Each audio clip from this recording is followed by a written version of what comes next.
ఈరోజు గత సంవత్సరం కరీంనగర్ సిరిసిల్లలో దీన్ దయాళ్ ఉపాధ్యాయ శిక్షణ కేంద్రం ద్వారా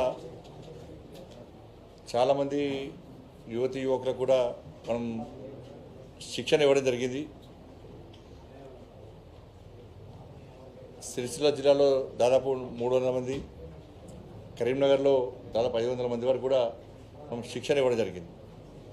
దాదాపు 40 డేస్ కదా, 90 డేస్ మనం ఇక్కడ యువకులకు శిక్షణ ఇవ్వడం, నిపుణులైనటువంటి అనుభవం ఉన్నటువంటి ప్రొఫెసర్స్ లాంటి వ్యక్తులను పట్టుకొచ్చి ఫ్యాకల్టీ పట్టుకొచ్చి ఇక్కడికి శిక్షణ ఇవ్వడం జరిగింది, ఇక్కడ కాంప్రమైజ్ కాకుండా. దాంతోపాటు వారికి ఉచితంగా భోజనంతో పాటు మొత్తం కోచింగ్ పూర్తయిన తర్వాత క్వాలిటీ మెటీరియల్ దాన్ని కూడా ప్రత్యేక కమిటీ వేసి క్వాలిటీ మెటీరియల్ ఎక్కడ కాంప్రమైజ్ కాకుండా క్వాలిటీ మెటీరియల్ కూడా ఇవ్వడం జరిగింది. వాళ్ళు కష్టపడి మన నిర్వాహకులందరూ కూడా కష్టపడి దీన్ని నిర్వహించడం, దాంతోపాటు విద్యార్థులు కష్టపడి చదువుకున్నారు. ఈరోజు దాదాపు 30 నుంచి 50 మంది వరకు కూడా శిక్షణ పొందినటువంటి యువకులకు జాబ్స్ అవ్వడం, ఇప్పుడు గ్రూప్ 4 స్కూల్ అసిస్టెంట్స్, దాంతోపాటు సిఆర్పిఎఫ్ కానిస్టేబుల్స్, దాదాపు పోలీస్ డిపార్ట్మెంట్లో జాబ్స్ రావడం జరిగింది. ఇట్లా ఇంకా చాలామంది ఉన్నారు. ఇంకా రాబోయే ఇంకా ఎగ్జామ్స్ ఉన్నాయి కాబట్టి దానిలో కూడా తప్పకుండా చాలామంది యువకులు క్వాలిఫై అయ్యి తప్పకుండా ఉద్యోగాలు సాధిస్తారని చెప్పి ఒక నమ్మకం, విశ్వాసం ఉంది. వాళ్ళందరూ కూడా హృదయపూర్వక అభినందనలు. ఎందుకంటే కోచింగ్ పేరు మీద హైదరాబాద్ లక్షల కోచింగ్ ఇస్తుంటే కోచింగ్ పేరు మీద ఖర్చు పెట్టే ప్రయత్నం చేస్తూ ఉన్నారు. ఇంట్లో ఖర్చు పెట్టలేని పరిస్థితి, డబ్బులు లేని పరిస్థితి, కోచింగ్లు తీసుకోలేని పరిస్థితి ఉన్నటువంటి విద్యార్థులకు ఇలా శిక్షణ ఇవ్వడం ఒక లక్ష్యంగా పెట్టుకొని శిక్షణ ఇవ్వడం జరిగింది. అయినప్పుడు కూడా ఇంకా ఇవాళ ఉద్యోగాల విషయంలో రాష్ట్ర ప్రభుత్వం యొక్క వైఖరి తెలుసు మనకు. ఇలా గతంలో బీఆర్ఎస్ పార్టీ 2 లక్షల ఉద్యోగాలు ఇస్తానని చెప్పి ఏ విధంగా మోసం చేసిందో, నిరుద్యోగులు ఇస్తున్న విధంగా మోసం చేసిందో సేమ్ పందాను కాంగ్రెస్ పార్టీ అలా కొనసాగిస్తున్నది. బిశ్వాల్ కమిటీ నివేదిక ప్రకారం 2 లక్షలు ఖాళీ ఉందని చెప్పి గత ప్రభుత్వం చెప్పింది, ఈ ప్రభుత్వం చెప్పింది. బీఆర్ఎస్ మేమే ఇస్తాం, 2 లక్షల ఉద్యోగాలు సంవత్సరం లోపల ఖాళీలు పూర్తి చేస్తామని చెప్పి కాంగ్రెస్ పార్టీ ఎన్నికల్లో హామీ ఇచ్చింది, యూత్ డిక్లరేషన్ ఇచ్చింది.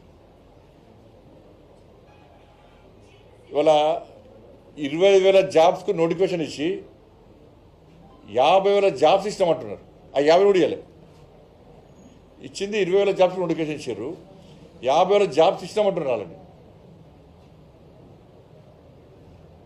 ఇవాళ 4,000 నిరుద్యోగులు గుర్తిస్తున్నారు, 4,000 ఇంతవరకు ఇవ్వలేదు.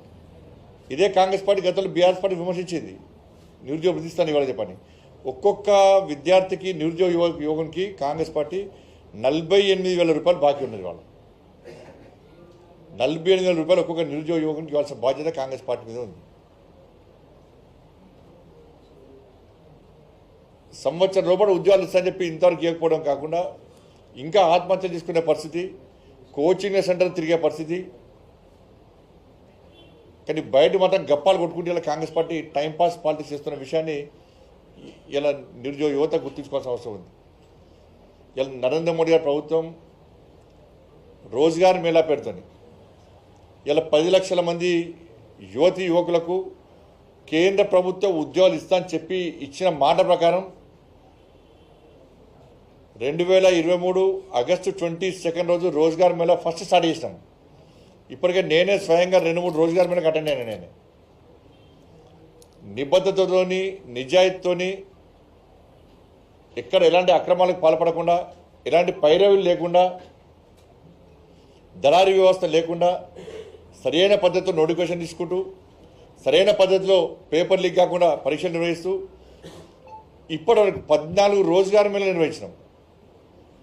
14 రోజ్గార్ మేళలో 9,25,000 మందికి జాబ్స్ ఇచ్చింది కేంద్ర ప్రభుత్వం, మోడీ గారి ప్రభుత్వం.